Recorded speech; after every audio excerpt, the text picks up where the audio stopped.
Olá,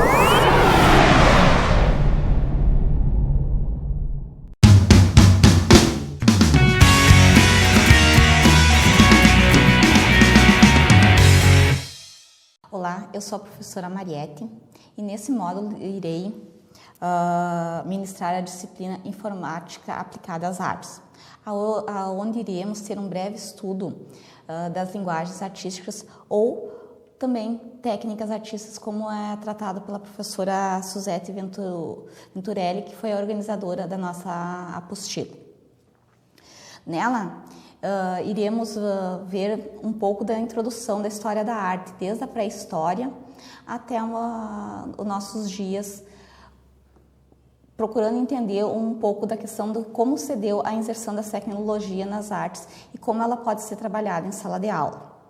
Desde lá da pré-história, onde nós iremos ver na unidade 1 da nossa apostila, que fala um pouco sobre a questão das pinturas realizadas nas cavernas, a questão da pesquisa das cores que eles foram inserindo, dos pigmentos, da questão do carvão, que não era simplesmente qualquer carvão que eles utilizavam para a realização dos desenhos, mas o carvão dos ossos de animais. Na arte egípcia, nós temos o estudo da matemática para a construção das pirâmides. Já no Renascimento, no século XVI, a descoberta da tinta a óleo e da pintura da tela para a pintura. Porque o que nós tínhamos até então?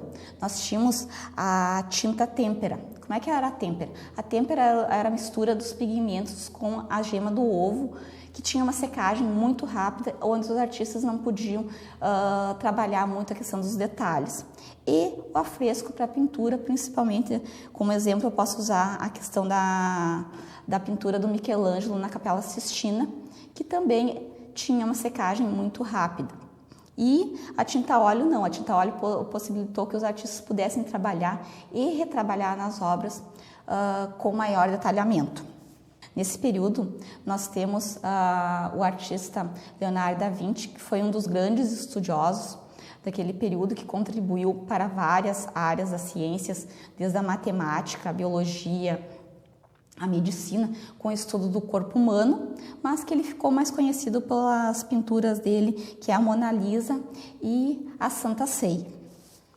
No século XIX, com a Revolução Industrial, foram incorporadas novas linguagens, novas técnicas às artes.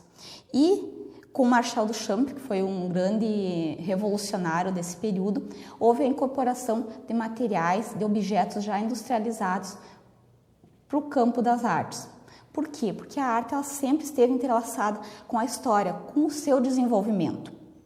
Nesse período, com tantas descobertas com a Revolução Industrial, a arte não poderia ficar deslocada de tudo isso. Então, eles começaram a incorporar novos elementos. Nesse período também houve a criação da fotografia, da câmera digital, aonde a fotografia começou a assumir a função da pintura, aquela função que a pintura tinha como registro da realidade ou mesmo de retratos. A fotografia assumiu e os artistas tiveram maior liberdade de expressão, criando outros movimentos para as artes. Também foi com a fotografia que nós tivemos maior acesso às obras de arte. Por quê? Porque a grande parte das obras que a gente conhece hoje, que a gente tem acesso, é a partir de imagens fotográficas dessas obras. Desde a Mona Lisa, que está lá no Louvre, e que a maioria de nós, acredito eu, não foi até lá para conhecer a Mona Lisa, mas todos nós já tivemos acesso à imagem da Mona Lisa em algum livro. Nesse período, os artistas também começaram a se utilizar de outros meios mais simples para a criação das obras, para que a população, do modo geral, também tivesse mais acesso. Como por exemplo, a questão da serigrafia aplicada às artes, com Andy Warhol no início do século XX, aonde uma obra ela não era única como a pintura, mas ele podia ter uma série muito variada de uma mesma serigrafia e ele poderia vender para que mais pessoas tivessem acesso a essas obras. Claro que eu não posso esquecer de deixar de falar que a serigrafia não é a primeira linguagem artística que tenha a possibilidade dessa divulgação de maior número de obras. Nós temos isso já com a gravura, sendo a gravura uma técnica mais rebuscada, com maior detalhamento e com maior dificuldade da questão da inserção de várias cores, nesse período, ela já se restringia mais, sendo a serigrafia de maior facilidade de manuseio, tá? Então, o que eu quero falar para vocês até agora?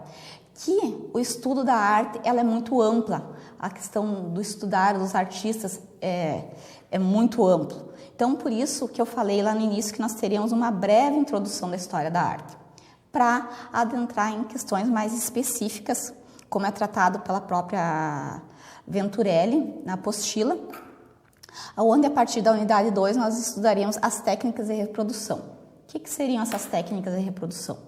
Seriam as linguagens que nos possibilitam reprodução de obras, como a questão do desenho, a questão da gravura que eu acabei de falar para vocês, a serigrafia e a fotografia, e depois, posteriormente, todas as questões das artes digitais que nos dão essas possibilidades com a descoberta, o desenvolvimento do computador, onde os artistas começaram a utilizar muito disso, principalmente a partir da década de 80.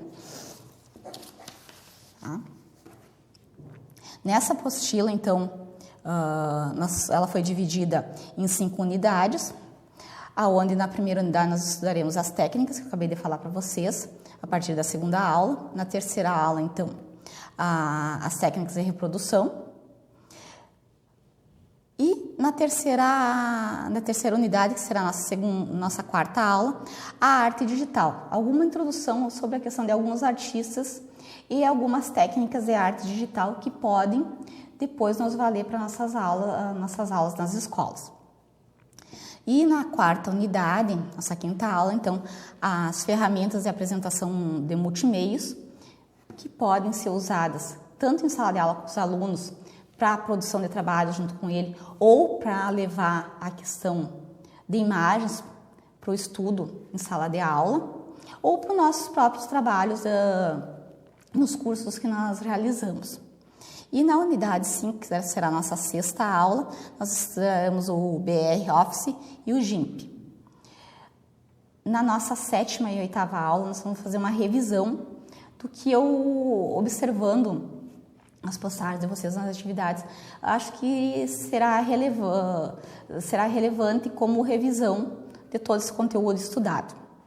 No que diz respeito às atividades da nossa disciplina para esse módulo, não tem nenhuma atividade prevista com o aluno em sala de aula. Então, as atividades elas vão ser atividades mais teóricas, mais questionários e alguma atividade prática relacionada às linguagens artísticas estudadas. Claro que isso não quer dizer que aqueles que quiserem aproveitar essas atividades práticas e levar para a sala de aula para trabalhar com os alunos, sintam-se bem à vontade. A minha fala relacionada à questão das linguagens artísticas, ela está diretamente ligada àquele link que eu postei na nossa primeira aula, intitulado Linguagens Artísticas. Tá? Então, ali tem uma pequena noção do que eu estou falando, dessa amplitude das linguagens artísticas, para nós termos uma introdução para nossas próximas aulas. Para qualquer dúvida, qualquer esclarecimento, eu estou à disposição de vocês, é só me mandarem mensagem, levarem questões para o fórum de dúvidas, que na medida do possível eu irei responder para vocês. Tá? Então é isso hoje, uma pequena introdução da nossa disciplina para esse módulo. Um bom trabalho para todos nós.